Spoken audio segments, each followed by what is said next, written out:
Class देख रहे हैं। क्या देख रहे हैं? Reasoning class. रीजनिंग क्लास का एक टॉपिक आता है दर्पण प्रतिबिंब। इतना सरल आता है, इसमें पूरा का पूरा नंबर ऑटोमेटिक मिल जाएगा। थोड़ा सा हमको ध्यान देना पड़ेगा, इसके बाद आप लोगों को यानी कि एकदम पूरा क्वेश्चन आंसर जो है एकदम सही का सही बन जाएगा। थोड़ा सा ध्यान देना पड़ेगा। दर्पण प्रतिबिंब क्या टॉपिक आता है? दर्पण प्रतिबिंब। इसको अंग्रेजी में बोला जाता है mirror image. Mirror image, mirror मतलब होता है जो शीशा, एक शीशा। दर्पण जिसको हम लोग बोलते हैं, उसको हम लोग गांव भाषा में क्या बोला जाता है? शीशा बोलते हैं। प्रतिबिंब उसको इंग्लिश में बोलते हैं इमेज, यानी कि फोटो। अगर हम शीशा में देखते हैं या शीशा हमारा किस डायरेक्शन में है, किस लोकेशन पर है, और उसमें से जो हमारा चित्र बनेगा, प्रतिबिंब बनेगा। प्रतिबिंब का मतलब होता है चित्र। तो चित्र बनेगा तो हमें कैसे दिखाई देगा, तो हम देख लेते हैं। मिरर हमारा दो प्रकार का होता है। क्या होता है? एक हॉरिजॉन्टल आएगा और एक वर्टिकल तरह का आएगा। एक हॉरिजॉन्टल आएगा और एक वर्टिकल आएगा। तो हॉरिजॉन्टल का मतलब क्या होता है? हॉरिजॉन्टल का मतलब होता है लेटा हुआ। क्या आएगा? क्षैतिज। क्षैतिज का मतलब होता है कि जो लेटा हुआ होता है, यानी कि इस तरीके का हमारा मिरर दिखाई देगा पेपर में। और वर्टिकल, अब वर्टिकल का मतलब होता है खड़ा हुआ। क्या दिखाई देगा? खड़ा हुआ होगा।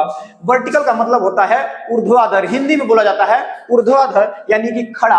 और क्षैतिज का मतलब होता है लेटा हुआ। क्या होता है? लेटा हुआ, इस तरीके का।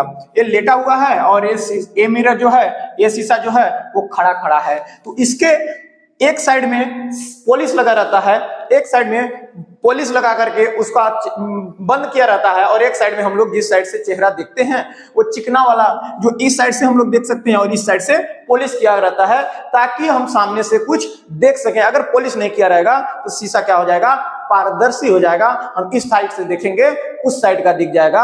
अगर ये पॉलिश लगा हुआ है तो इधर से देखेंगे तो इधर का कुछ नहीं दिखेगा।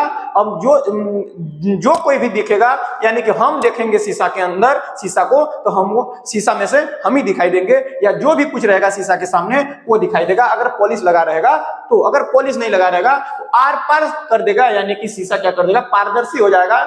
एक साइड से देखेंगे दूसरे साइड चला जाएगा, नहीं दिखे। एक साइड से देखेंगे तो वो दूसरे साइड का दिखेगा, शीशा बीच का नहीं रोक पाएगा।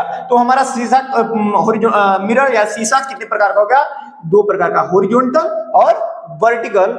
हॉरिजॉन्टल और वर्टिकल। तो सवाल आएगा कि एक हमारा दर्पण है यानी मिरर है, उसका प्रतिबिंब उसके सामने से अगर हम इस तरीके का रखते हैं कोई भी वस्तु को, तो उस मिरर में हमें कैसा दिखाई देगा? दो तरीके का हमने पढ़ा, एक वर्टिकल और एक हॉरिजॉन्टल। तो प्रश्न बनेगा दर्पण प्रतिबिंब होगा, कौन सा प्रतिबिंब होगा, यानी कि कौन सा इसमें से चित्र होगा। अगर शीशा इस तरीके का रखा है, शीशा इस वर्टिकल की तरह का रखा है, यानी इस वर्टिकल रूप में रखा है शीशा, और लिखा है 2 4 3, यानी उसके एक साइड में 2 4 3 रखा हुआ है, 2 4 3 लिख करके रखा हुआ है, तो शीशा के अंदर हमें कैसे दिखाई देगा? तो हमें चुनने के लिए आएगा 1 नंबर, 2 नंबर, 3 नंबर। तो उसमें अगर शीशा इस साइड से है, खड़ा में है, वर्टिकल है, शीशा वर्टिकल है, शीशा क्या है? वर्टिकल है, तो हमें किसी एक पेपर पे शीशा को खड़ा करना पड़ेगा। शीशा को एक इस तरीके से वर्टिकल लगाएंगे और एक पेपर में लिखेंगे 2 4 3। अगर शीशा वर्टिकल है तो उस लिखने के बाद हमको इस डायरेक्शन में, यानी कि दाएं और बाएं पन्ना को पलटेंगे, यानी पेपर को पलटेंगे, और जो हमारे सामने बनेगा उसी का हम लोग चित्र मान लेंगे कि अगर शीशा वर्टिकल है, शीशा खड़ा है, शीशा ऊर्ध्वाधर है, तो उसमें से जो प्रतिबिंब बनेगा, जो इमेज बनेगा, इस तरीके का बनेगा। तो हम लोग इस तरीके का था, शीशा इस खड़ा था, या तो ऐसे पलटेंगे या तो ऐसे पलटेंगे।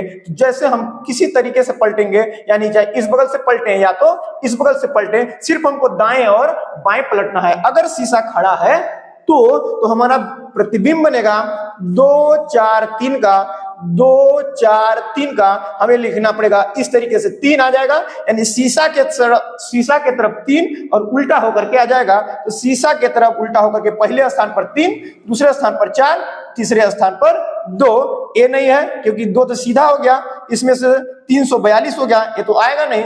ये हमारा शीशा का प्रतिबिंब बनेगा। तो ये हमारा आंसर हो जाएगा दूसरा। अब दूसरा देख लेते हैं, एक इसमें भी क्या है, खड़ा मिरर है, यानी कि इसमें भी क्या है, ऊर्ध्वाधर यानी वर्टिकल रूप में शीशा रखा हुआ है। उसके सामने बी को रखा गया है। बी एक लेटर है जिसके सामने शीशा के सामने, वर्टिकल शीशा के सामने बी को रखा गया। तो हमने क्या बताया कि अगर वर्टिकल शीशा है, या तो इसको इस साइड से दाएं से मोड़ेंगे या इसको बाएं मोड़ेंगे। अगर इस तरीके से मोड़ते हैं और मोड़ने के बाद जिस प्रकार हमें चित्र दिखाई देगा, जिस प्रकार से हमें इमेज दिखाई देगा, वो हमारा क्या बनेगा, आंसर बन जाएगा। तो हमारा इस तरीके का कौन सा आंसर है, तो देख रहे हैं बी। अगर ए बी है, इसको या तो दाएं घुमाएंगे या फिर बाएं घुमाएंगे। तो बी को जब जैसे ही दाएं या बाएं घुमाते हैं तो हमें आंसर इस तरीके का मिलता है। तो ए तो सीधा बी है, ए तो लेटा हुआ बी है, लेकिन ए पलटा हुआ, यानी कि जैसे हमारे पलटने पर, पेपर पलटने के बाद इमेज मिला, वो हमारा ए वाला हमारा तीसरे का आंसर हो गया। इस तरीके से हमारा दर्पण प्रतिबिंब बनेगा। एक दर्पण देख लेते हैं, यानी एक अभी और क्षैतिज वाला अगर शीशा है, यानी कि लेटा हुआ शीशा है, तो उसको हम देखते हैं कैसे रहता है।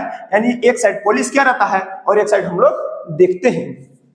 अगर ये क्षैतिज में है तो अगर इस प्रकार से उसके सामने कोई भी वस्तु रखा जाता है या कोई भी लेटर रखा जाता है तो हमें सामने कैसे प्रतिबिंब दिखाई देगा। तो अगर हम इस यम को रखते हैं, यानी कि अगर हमारा शीशा यानी कि दर्पण यानी कि मिरर अगर लेटा हुआ है तो इसको अब पेपर को क्या करेंगे, ऊपर या नीचे पलटेंगे। उसको अगल बगल से दाएं या बाएं नहीं पलटना है। अगर लेटा हुआ है तो या तो लेटा हुआ है तो ऊपर कर देंगे या फिर लेटा हुआ है तो नीचे कर देंगे। जो भी करने पर हमें आंसर मिलेगा वो हमारा आंसर हो जाएगा। यानी जो ऐसे हमारा यम है और हमारा शीशा कैसा है, वर्टिकल यानी क्षैतिज है। तो जिस प्रकार को हम क्या बताए कि शीशा को या तो ऊपर करेंगे या नीचे करेंगे, और या ऊपर करेंगे या नीचे करेंगे। ऊपर करने से या नीचे करने में जैसा प्रतिबिंब हमको दिखाई देगा वो वाला हमारा आंसर हो जाएगा। अगर दर्पण हमारा क्या होगा, क्षैतिज होगा यानी लेटा हुआ होगा, तो हमारा जो यम था उसको ऊपर या नीचे पलटने से हमारा इमेज किस तरीके का बना, डब्लू के आकार का बना। तो ए यम है, ए यम खुद है, ए उल्टा तरीके का यम है और ए डब्लू आकार का बन गया, इसलिए हमारा आंसर ए वाला हो गया। इस तरीके से हम लोग करेंगे दर्पण प्रतिबिंब। और इस टॉपिक से मिनिमम 5 नंबर का नवोदय परीक्षा में आएगा। तो हम प्रयास करेंगे कि ज्यादा से ज्यादा क्वेश्चन आप लोग करोगे और ज्यादा से ज्यादा हल कर पाओगे। ये हमारा प्रयास है, हम ऐसा सोच रहे हैं।